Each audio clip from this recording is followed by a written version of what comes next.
Hello, I'm Llewellyn King, the co-host of MECFS Alert, the other host being Deborah Woroff, my friend who lives in New York City. Today I'm in Southern California talking to Linda Tannenbaum, who has become, in about a decade, a legendary force in the struggle to find an answer to the dilemmas that plague this disease.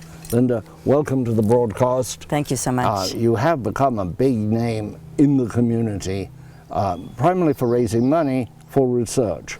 How did you get into it? What brought you to this, from our point of view, or from the point of view of the community, this fortunate place? Well, our daughter got sick in 2006 with MECFS, and of course when she got it, we didn't know what she had, so I ended up learning about it since then.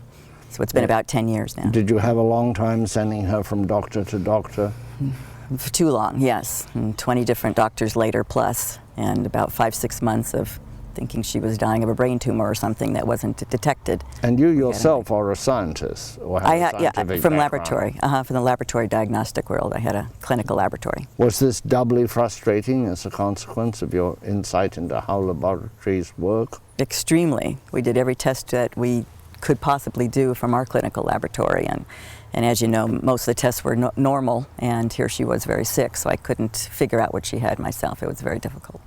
How is fundraising going for research? Well, right now, in fact this last week, we were able to raise $1 million in the last 2 weeks actually, which is very exciting. That's phenomenal. But overall, I mean, it's been very, very difficult, and it's been a long road to raise money in this field, and as you know, it's private people, private foundations that are really involved with this illness that really are helping to fund it. Is there a moral dilemma, a moral hazard, if you will, that people in government will think, oh, well, money is being raised privately, there's no reason for NIH, the principal, what should be, to most of our minds, the principal funder, to hold back? I don't think we're raising enough money to bring that to light to them. You know, we're not really raising all that much money for research purposes. I mean, I think NIH has its own reasons for not funding it right now, and we're hoping that they'll ignite that fundraising very soon, funding very soon to start the research like they said they were going to research, but I don't think our fundraising has impacted that part. Where are you directing your money? What part of research?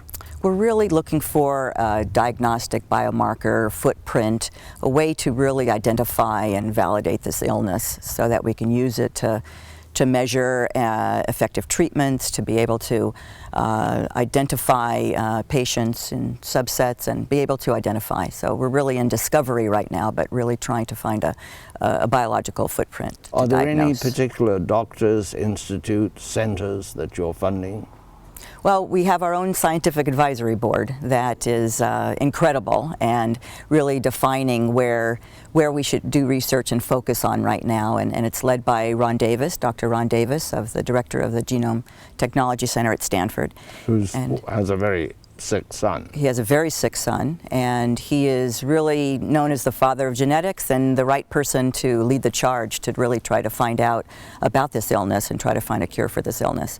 And he's brought on a scientific advisory board of really top caliber in the world. I mean, there's 3 Nobel laureates and that are part of this and really engaged, and 6 members of the National Academy of Sciences, which is just as prestigious in the United States, and got some experts in infectious disease and fatigue and pain and trauma and inflammation and metabolomics and all the specialties that really are involved in this illness to sit down and decide what to do. And so they're really deciding that one of the most important things we can do is study the severely ill right now, and to bring out the strongest signals to be able to find a diagnostic. So you're going to basically the bedridden. We're going to the bedridden. We're literally going to their homes.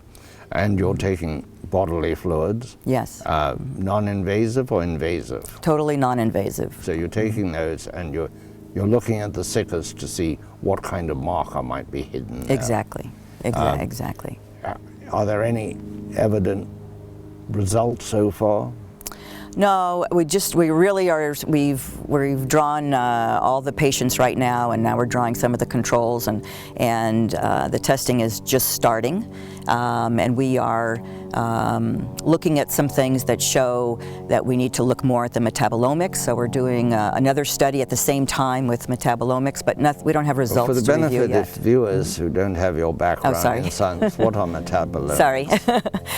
Looking at really all the cycles and the metabolism cycles that are in the body that really are part of living, and are all the different cycles like the citric acid cycle and the mitochondria, and looking at the different enzymes, and really looking at over 1,000 different tests that have to do with the way that your body runs. And so we're looking there, and we're focusing on that right now and doing a second study on that at the same time, so we can take a look at really what's going on there. But we're looking at all different types of things. I've found in my reporting over the years that talent is as finite as money. Is there enough talent working on this issue? Well, around the world there are a number of researchers working around it, and in our environment there are a number of people that are very interested in it, but obviously we'd like to have multitudes of other researchers and many universities and disciplines to get involved with this. We'd like to have that happen. Which requires money, really. Which requires money. They know if they go into the field they will have a lifetime of research there, that it won't be a 6 months, 2 year, thank you, but we've run out of money, go find another job situation. Exactly. I mean, we're looking to raise enough money to continue collaborating with people all around the globe. I mean, we really want to bring a lot of people into the field that are in similar types of fields, but not ME/CFS at this time, but have similar fields. There's so many illnesses that have similar symptoms that we should all learn from each other. So we're really looking to be a collaborative type of model. And really what's different with the Open Medicine Foundation, we're an open model. So whatever results we have and come out of this, we want it to be open for researchers to be able to pull and look at and research all over the world freely and openly. And we're actually creating a data platform specifically for that, so that other people can go in and research it. Do you take a position on some of the big controversies, like the PACE study, some of the things that really rile up this community, some of the things that shouldn't be happening, that happen, that divert patients and doctors and the community in general from seeking a cure, or for just helping sick people? Right. No, I think it's a travesty, and it's horrific of what's going on, and we do what we can to help fight that and bring it to light, and let the patients know about it, and get the patients involved with it. And it's really a travesty of what's going on with the PACE trial and what's come out of that, and the way that people are being treated. And with the intrusion of psychiatry into yes, serious medicine. I mean, you know, I know of it ourselves for our daughter. You know, the doctor actually, she couldn't stay conscious, and she was in the hospital, and the doctor actually pulled us aside, and he said, you're not going to be happy with what we're going to tell you, but you and your husband are causing this in your daughter. And I said, that doesn't even make sense. She's been sick for 8 months in bed, and she can't even stay conscious right now. And he says, well, I think you need to take her home, and I think you need to send her back to school. I mean, so we know from the inside out of how doctors really ignore this illness, and it's appalling. It's just unbelievable. I find it particularly distressing that Britain, usually enlightened about these things, should be so unenlightened. Yes. And that there should be such a powerful psychiatric lobby affecting the national health system in Britain. How do you raise money? How can people get money to you? How do you go about it? Is it direct mail? Is it phone banks? All the usual ways that money is raised? That's a very good question. We don't do any of the usual things that other people do. Really, it's relationships and building up, communicating with the patients and letting them know exactly what we're doing, and trying to get communication like YouTubes and articles written about what we're doing and reaching the people, and really our money's coming from people who are affected. They either have a child, or they have themselves, or they have a spouse that is sick, and we try to keep in communication with them as much as possible, And we go out with newsletters and Facebook and all the social media to let people know what we're doing. And then people come to us because they know that we really have a research team that really is focused on this. And we have a very active research team. We don't just have a scientific advisory board. They're very active in trying to help solve this illness. So people find us, but mostly because we're communicating. And so we do drives, email and newsletter, and tell people what we're raising money for. What about helping sick people? I get telephone calls, this broadcast will probably result in some, from sick people who want to know where they can find a doctor, Yes. who can help them. I'm not in a position to do that, and I don't know where to direct them. Often they're in remote parts of the country. Right. Two that come to mind are South Dakota and West Virginia, where I had no idea where they could find a doctor who might know anything about this disease in West Virginia, Right. or in South Dakota. Do you think we need some kind of referral system?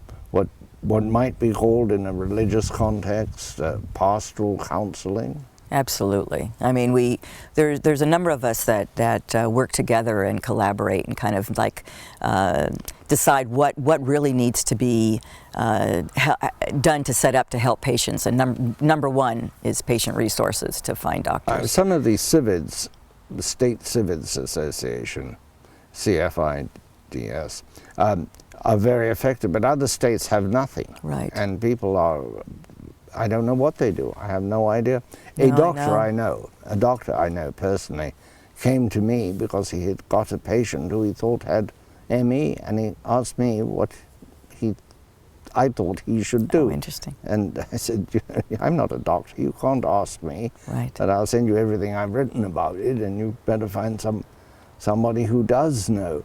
But it's quite frightening, the paucity of doctors that are informed, and the paucity of places for people to go to get help. Right. No, we get emails all the time and phone calls asking for referrals for doctors, and we know a few around the country, so we refer them to the closest place, but realistically these people are calling from places that they can't get to because they're too sick to move, and it's very, very difficult. I mean, it's really horrible for the patients that can't get help. Not that there's too much help and treatments out there, but there are ways to help on some symptoms that some doctors can help with, and it would be wonderful to be able to have more doctors around. Where we really have to educate more doctors. Clearly you're both energetic and caring. Does it bother you that the disease is sort of confined to this world of kith and kin? If you don't have a family member who is affected, you don't know anything about it. Oh, it's horrible. That is an amazingly small world. That is not an efficient way to go about spreading the word, finding a cure, or anything else. What do you think could be done to get the word out to a larger community? There are lots of people who give money, give resources, give their time to many things they don't have, breast cancer, for example, Right. Or multiple sclerosis. How can we take the next step, go from all of the dedication that people like yourself and others have, and get it into a broader sphere?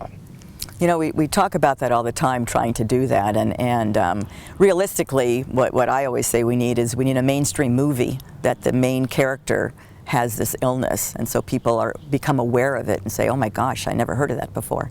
But before that happens, it'd be great to have somebody with celebrity status that people know, that people trust because they're celebrities, and that's the way people look at things sometimes, to be able to talk about this illness openly and really get people to rally around it. They did that with AIDS, and it really helped, and Parkinson's, and it's something that we need ourselves to be able to do that. It worked very much for Parkinson's, it worked for multiple sclerosis. And multiple sclerosis, but too. So far, the celebrity, the leader, the glamorous figure that has laid aside everything to fight for the cause has not appeared. Right, right. Maybe we can sort of advertise, wanted one glamorous figure that wants the cause, plus one United States senator. That would help too. Yes, that would help. That would help big time. No, we need people to speak out, not just the patient community. How much of your time does the work take up? Oh, about 20 hours a day, probably. We really work night and day trying to do this. You know, I try to run the foundation very lean, so I work from my home, and I'm really the try to work with volunteers to keep this going so we can really use all the money for research. So we work night and day and have some great people working with us on our team, and we have to find answers, and we have to be able to help people. And so there are two potential sources of money that don't seem to have come through outside of the government, which is another story. Right. And not a pretty story, not a Right. good one. One is the big foundations, the Rockefeller, Ford, Gates, the huge foundations Right. with tremendous resources, and big pharma, the big pharmaceutical companies. Are you having any luck with those? not with the big pharmaceutical companies yet. I think we need to have really a footprint or a diagnostic before anybody's interested on that level. And the larger foundations, it's very difficult to, unless you know somebody, to break into that. I mean, really, we're a fairly new foundation. We've been around for 4 years, and it's been very difficult. We have a few meetings with some people, but we haven't had any funding from any large foundation yet. And let's not give people the impression that you're the only person working on this. Right. There have been very dedicated people working for a very long time. Exactly. But it's very hard to, in fact, it's been a great breath of fresh air, I would say, that a new organization, relatively new, 2012, has come along and had as much success as it has. What are your immediate hopes? Immediate hopes are really to be able to find a footprint and a diagnostic. I think it'll ignite all the funding, including NIH and government and foundations, exactly what you're saying. If we can identify something that's measurable in ME/CFS patients, to be able to, number one, validate, but number two, be able to measure and have a measurable diagnostic that patient can go to a doctor and be tested and be positive, and then be able to do research with testing different treatments against these measurables. I think, number one, we have to find a way to diagnose it and a way to have a biomarker. Linda Tannenbaum, you extend hope to a lot of people. Thank you so much. I hope you find it, and I hope your daughter is Hope we all find it. Thank you so Cheers. much. Thank you.